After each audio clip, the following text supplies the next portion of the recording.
Pedal. Turn it off. Put it back. Yeah. Okay, my name is Bob Ward, and I was born in 1930, and that makes me 71 years old now. 71 years ago, things were much different than what they are today. When I was of school age, at 6, I went to a one-room schoolhouse. And it was halfway up a mountain. Evidently, they put the schoolhouse back there so the kids wouldn't make so much noise and to disturb everybody. It lived in this camp where I lived. It was about 20 houses altogether, and about close to 70 kids. So you can imagine how noisy it must have been. So anyway, for 2 years I went to this one-room schoolhouse, and then when I was in the 2nd grade, I was double promoted to the 4th grade at Kermit.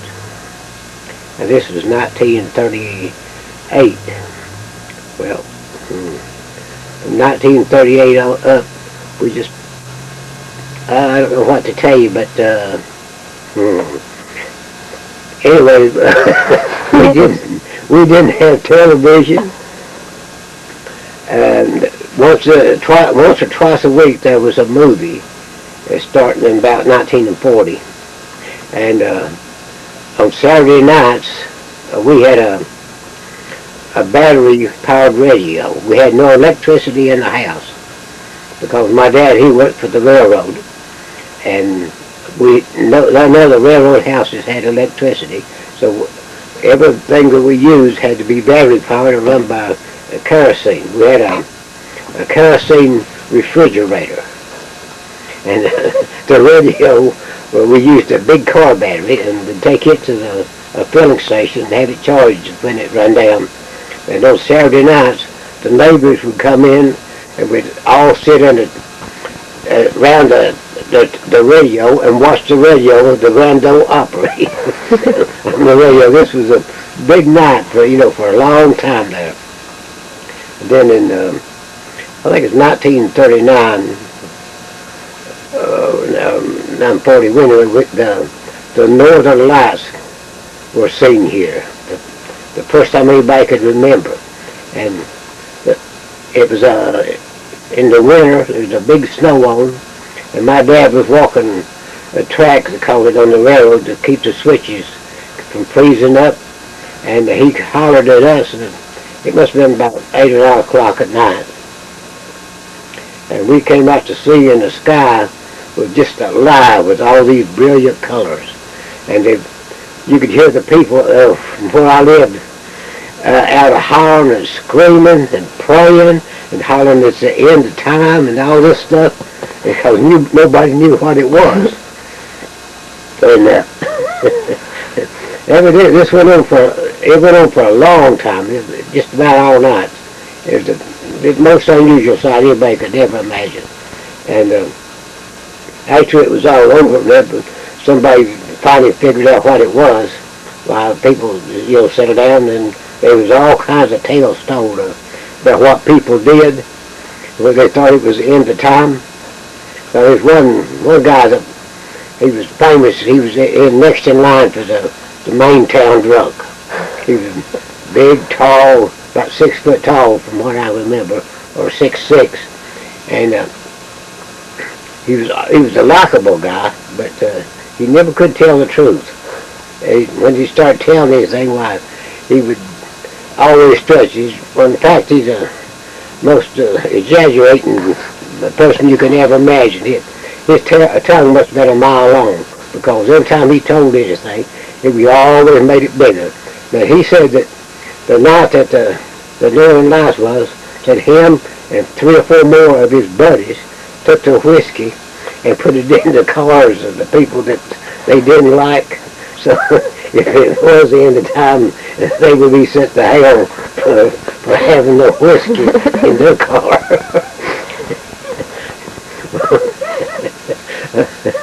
So stop it for a minute.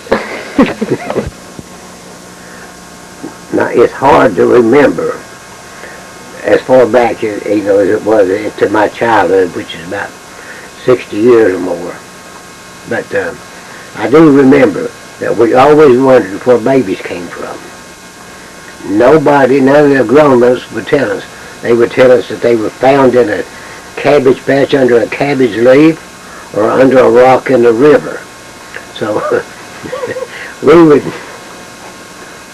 somebody would have a baby while we'd hear all of them, and we'd get out in the river and wade up the river or down and looking under rocks and things to see if we could find any babies. This is how ignorant the kids were back then. No one was allowed to tell a kid anything about anything, like that, So while I'm telling this on the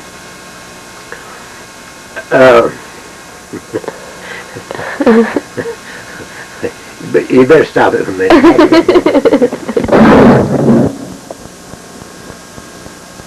Okay, now, when we wanted to find out anything about babies or something other, but asked the older kids, and of course they always told everything the way they had heard it, and so we never got the truth of anything, about, baby birth and being birthed and all this stuff. We just, we knew nothing about it, just what the older kids would tell us. Okay. Now, one thing, when the Second World War started, everything was rationed, and people couldn't buy the tars or anything for the car, so we would get in the river and get tars out of the river and take them out, the ones that didn't have too big of holes in them, and the people would patch them up and put them on their cars and run them. Back then gas was only about 10 cents a gallon, and then it was rationed, and during the war years everything was rationed. I mean, just about everything. Coffee and sugar and shoes and whiskey and stuff. They had these little coupon books, ration books, and you had to use a coupon when you'd buy shoes or whiskey or anything like that. And a lot of people started drinking that had never drank any in their life because whiskey was rationed. They wanted to get their share of the of the rations, So now, you got to remember that when we go back in our memories, that there's no way that we can remember things exactly as they were, because it's all a chemical thing.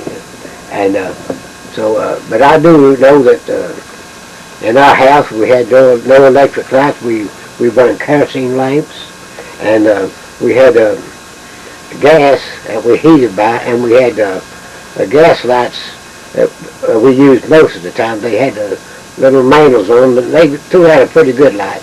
Is it still on? Okay. Anyway, and we had no bathrooms. Everybody had an outside toilet.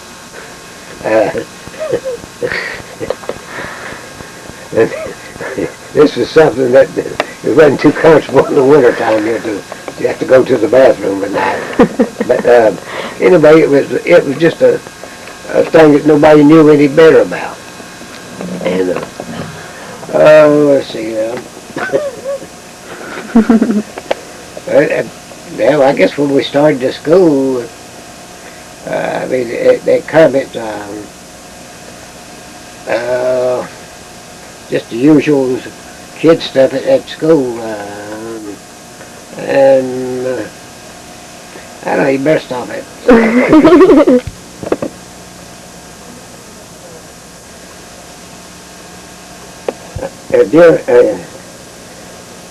During the war, in say 43 and 44, they had what they called air raid warning drills, and everybody would have to turn all the lights out at their houses, and no one was allowed to, to let a light be seen outside. And they had people volunteered for air raid wardens that go around watching for a light, and if anybody let a light be seen, why they'd come in and tell them, make them put it out. And at the very end of the war, that they started putting guards on the tunnels and the bridges. My dad, he was he worked for the railroads, of course, but he stood guard at the tunnel, at Marylebone Tunnel, and the bridge there for I don't know how long, until the war was over, I guess. You know, they expected the Germans would come in and bomb the bridge. And this is all over the country too. And another thing we did during the war was to save oil and lard. They would have these containers, and people would use lard in containers, and people would somebody would come around and they'd pick it up and take it home and use it for the war effort in some way. At that time in Kermit, there was at least five passenger trains going each way, east and west, and the trains were always crowded. They always crowded with people, and it was just a common sight to see troop trains. It'd be real long. They had probably several thousand soldiers on them. I mean, they'd be 30, sometimes 20 or 30 cars just full of soldiers going from one camp to another. And it was a common thing to see squadrons of airplanes flying over, going from one base to another. Everybody was very patriotic. I mean, more so than what they are now, from what I can see. There was just a different flavor, a different attitude of the people, because we knew nothing compared to what we know now. We couldn't keep up with the news like we do now on the television. We see the war on television, and we all depended on the papers to get what news that we could, and the radio. I delivered papers at this time. I started in 41. I started just a few days after Pearl Harbor, delivering papers at Kermit. I had a paper route, which was at that time it was a very good job for a kid. You know, I get about 1.5 cents, I think it was, or maybe 2 cents for each paper I sold. And anyway, when the papers would come in on the train, and there'd be a big crowd of people. I mean, a lot of people.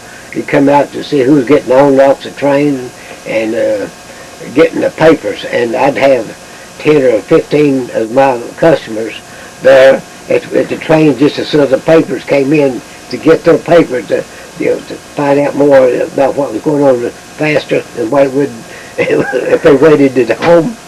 This is a common thing. At Kermit at that time, it was a busy little place. I mean, we had, I don't know how many stores, 4 or 5 grocery stores. We had a movie theater, and we had a hardware, and I mean, just all kinds, just a busy little place. And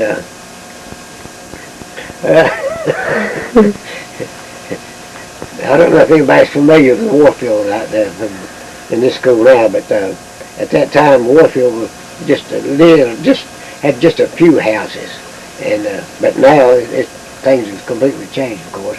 I turned off a minute. Okay, at the depots at Kermit, every time a train would come in, they would always have these baggage cars, and it was always unloading and loading stuff at the train stations, and all up and down the road where they have the train station. It was the main way that the stores and things got their groceries and goods and stuff in. We had one little train that was called the local. It was just sort of like riding a taxi. If your dad or somebody knew the conductor on the train, they would stop just about anywhere that you wanted them to, and let you get off the trains without having to go to the train stations. At that time, go to Glen Hayes. I had a grandmother that lived on Lost Creek, and where you went up to Lost Creek, it was a couple of miles from the train station at Glen Hayes, and my dad was with us. Well, tell the conductor where we wanted off, and they would stop and let us off the train. And we lived at Grayville. We lived about a mile from the Kermit depot. And when we come back up home on the train, the train would stop in front of our house and let us off because the brakeman knew his dad. And it was just, all the people then were just more friendly. They was always trying to help each other because there was less people and everybody knew everybody. At that time, I imagine I knew everybody in Kermit and Warfield, Gray Eagle, and most people in Marbone, Steptown. I mean, all the little towns around, I knew just about everybody, you know, because there weren't that many people, one thing. But, okay, better stop there. Okay. Okay. The one thing that it's really different, I got to tell you this, is about the women. At that time, when I was growing up, girls and women, they always had to wear these long dresses, and they keep the blouses and the dresses would all have to be closed up tight, and it was a terrible thing. They had a word for the women that wore the red lipsticks. They called them weed monkeys. A woman, she would never cross her legs in public. I mean, that was a very no-no, because it was a sign of a weed monkey, that the older women would say. Women, when you go into the store, the clothing store and the department stores, you never see, there wasn't no women's unders where, you know, like brassieres and all this stuff. They were always kept back in the back under shelves away from where men could see them. And at the one store we had in Kermit called Vans, we got to wondering about it. All us boys did, you know, when the women got their clothes. So we'd go into the store, and we'd look around, and we'd start to go back in this one section of the store, and they would shoo us out. Come on, you boys don't need to back in here, you know. They wouldn't let us in there. And later we found out, of course, you know, that's where they kept all the women's underwear and stuff. But they wouldn't let the kids in to see it. Now, there was 10 in my family altogether. And so I guess all of my friends, all of us had 4 or 5 brothers or sisters, you know, running around playing with and all this stuff. There was a lot of kids. We had a ball team. We had a ball team, and over night time we'd play a game called base. And it's not just the kids now. The grown-ups would get out and play with us because there wasn't nothing to do. They didn't stay home and watch television like they do now. But a lot of times it would be 20 or 30 kids and grown-ups out playing this game called base. At Grayville, between Grayville and going into Warfield, there's a railroad bridge. And over night time, we would climb up on top of that railroad bridge and chase each other back and forth across that bridge. Just about a week ago, I was down at the river with my granddaughter and looking up, and it's unbelievable how high that bridge looked from down there. But at that time, and after dark, we just paid no attention to it. But it just what if we had somebody in the field got killed, really. But anyway, we was lucky. That may okay, you better stop it. How we got around from one place to another, there was a bus and there was a train. At that time, cars, you couldn't go and buy a car because they were all used for the war, all the cars, and very few people would be allowed, you know, to buy a car. There had to be some reason they needed one for. But then, if you were out on the road and someone came along, most of the time they would just stop and pick anybody up and take them as far as they were going. You know, people, they were very friendly. in that light. It must have been 1946 before that they started selling cars at the car lots back then. I think about 46, and I don't know what the price was of them now, but it's a little different from what it was.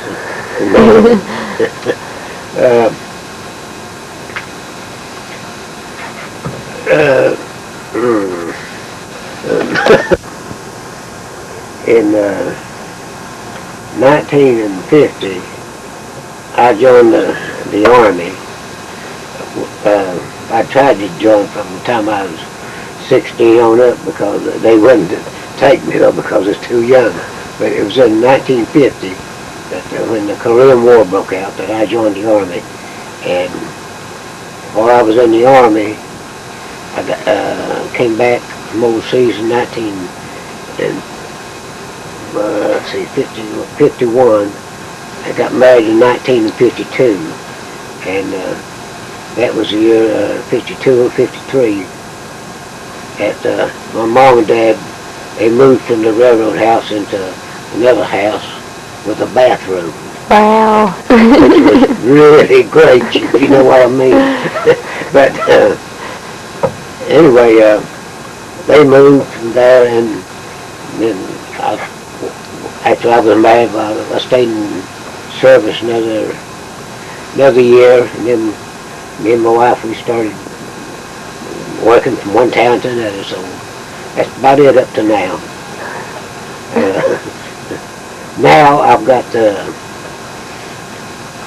we own our own home, all this stuff, you know, all the vehicles, but I've got four daughters, and I've got how many grandchildren and grandchildren. I've got grandchildren and great-grandchildren, and I've got a good wife, and I'm very happy to be where I am now. I'm very appreciative, especially for my children and grandchildren. Love you, Papa. Bye. I know My name is Rachelle. The 9th day of December, I'll be 75 years old. And I've lived here in this house most of the, well, I was 18 months old when we moved here in this house. And we burned coal. Had a stove sitting here where I'm sitting. Potbelly stove they call it. And one morning about 4 o'clock, I was just a little girl, about 4 o'clock in the morning, heard somebody across the road hollering, and woke my daddy up, got up and the house was on fire, up around the chimney. I guess they said it's where the birds had built nest, and it got on fire, but they got it out, and it just burned around the stovepipe. And we went to school at Stone Cold in a two-room schoolhouse. I was in the little room, and they had the big room, they called it. They had from the 1st to the 4th in the little room, and had from the 5th up to the 8th in the big room. And we went to school one day, and when we got out of school, it had come an ice storm and froze the ground so we couldn't hardly get home. My dad had to come and meet us and bring us home. And I can't remember too much when I was smaller than that. And What was your daddy's name? my daddy's name was James Markham.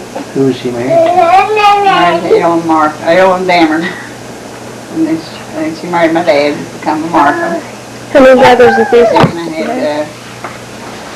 I had 2 brothers dead, and I had a sister, and I've got 2 brothers living. They live in Markham, he lives in Michigan, and I have the one, Walter Markham lives here on Stone Cold. Help me out, Luke. Mine's from the time he was about 17 until he was 60. About 64, I think, when he retired. And how about your mom? Did she? My mom didn't work. My mom was a housekeeper. And I was sick one time, I remember. Now that's one thing I always remember, because she was always so good to us kids. I was sick one time, stayed home from school, and she played store with me. She'd give me what change she had, and she'd buy stuff from me. What were the prices in those days for, say, a jug of milk or Well, we didn't buy bread? milk, and we didn't buy bread. Did you buy sugar and flour? Eggs, we sold eggs for 50 cents a dozen. That's it. And we'd take, it would take two dozen eggs to buy a dress pattern, they called it then. Enough material to buy a dress. And my mom made our clothes. Most everything we wore, she made. Was most of it dresses? Did you have to wear dresses? Dresses. And then if a new stuff would come out, as a new style would come out, she'd get material and she'd give us the catalog, and we'd sit down and pick us out a dress, and she'd make it like. Did you ever wear slacks? I wore, when I was 14 years old, I started wearing bib overalls, because I didn't have any brothers then. My brothers had passed away when they was babies, and I had to help my dad outside, so he